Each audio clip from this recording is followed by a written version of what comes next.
Hutan Mangrove Wonorejo merupakan salah satu kawasan konservasi pesisir terpenting di kota Surabaya, Jawa Timur.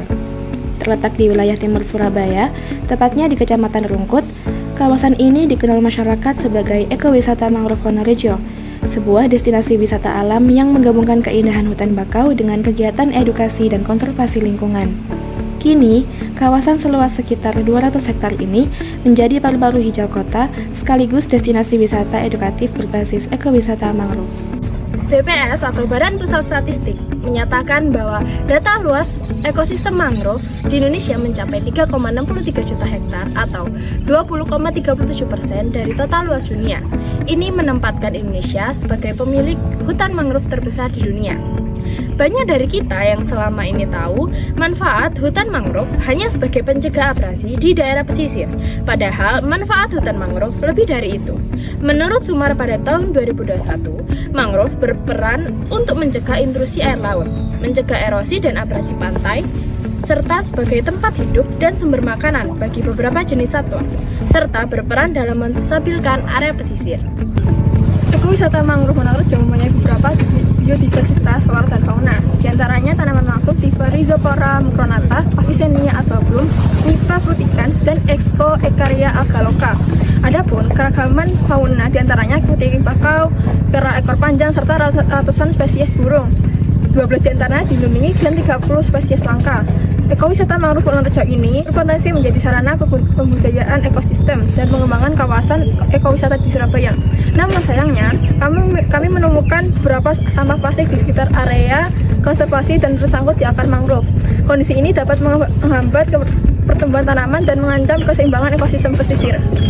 Berdasarkan temuan Ekoton di Sumber Medit Malang pada tanggal 27 Juli 2025, Gas Berantas saat ini telah menjadi jalur kritis terhadap transportasi sampah plastik dari hulu ke hilir hingga mencemari ekosistem mangrove di kawasan pesisir seperti Wonorejo. Sampah didominasi oleh kresek, styrofoam, sedotan, dan saset. Permasalahan lainnya juga terdapat degradasi penurunan luasan akibat dari erosi, sedimentasi, dan konversi lahan untuk pemukiman maupun tambak. Padahal, menurut Peraturan Daerah Kota Surabaya Nomor 2 Tahun 2007, ekosistem mangrove yang ditetapkan sebagai kawasan konservasi di pantai timur Surabaya atau Pamurbaya itu seluas 2.500 hektar. Sedangkan luas hutan mangrove yang ada di sekitar kawasan Pamurbaya saat ini hanya 440,13 hektar.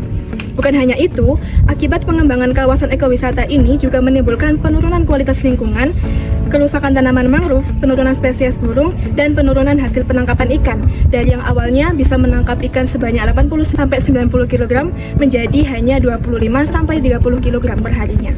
Berdasarkan permasalahan-permasalahan tersebut, diperlukan aksi nyata untuk mengembalikan kelestarian ekowisata mangrove Wonorejo. Solusi berbasis biologi yang dapat dilakukan antara lain penanaman mangrove multispesies agar struktur ekosistem lebih stabil, lalu penggunaan bioindikator untuk memantau kualitas air, lalu bioremediasi sampah dengan mikroorganisme, serta pembatasan zona wisata agar tidak mengganggu habitat satwa liar. Untuk solusi berbasis kearifan lokal tercermin pada masyarakat Wonorejo yang telah merencanakan dan mengelola operasional wisata di mana struktur organisasi dibentuk dan dipegang masyarakat Wonorejo. Berbagai perusahaan, komunitas konservasi, dan institut pendidikan juga turut bekerja sama menanam bibit mangrove dan menjaga jalur wisata.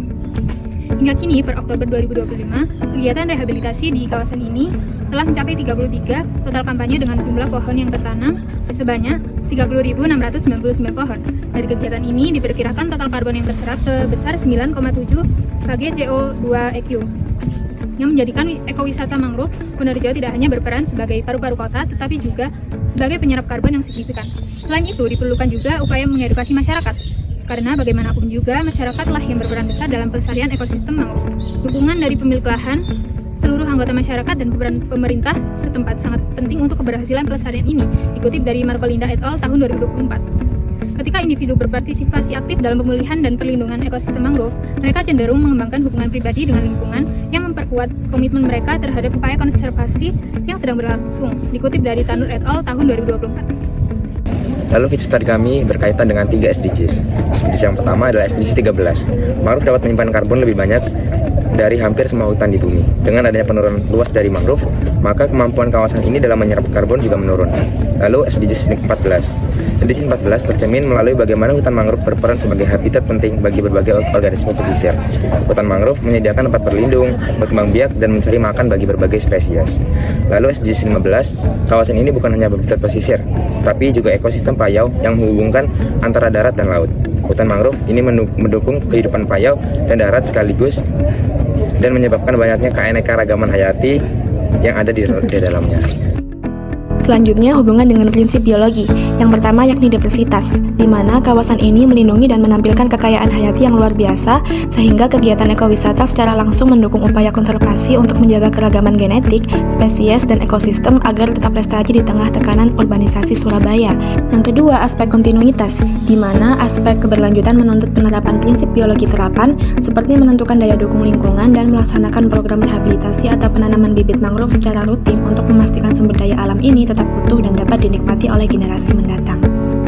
Prinsip yang selanjutnya yakni homeostasis, di mana mangrove memiliki peran penting dalam menjaga homeostasis seperti menahan abrasi, mengatur kadar garam, menjaga kestabilan tanah, dan menyerap karbon dalam jumlah besar. Jika wilayah mangrove berkurang, maka keseimbangan tersebut dapat terganggu.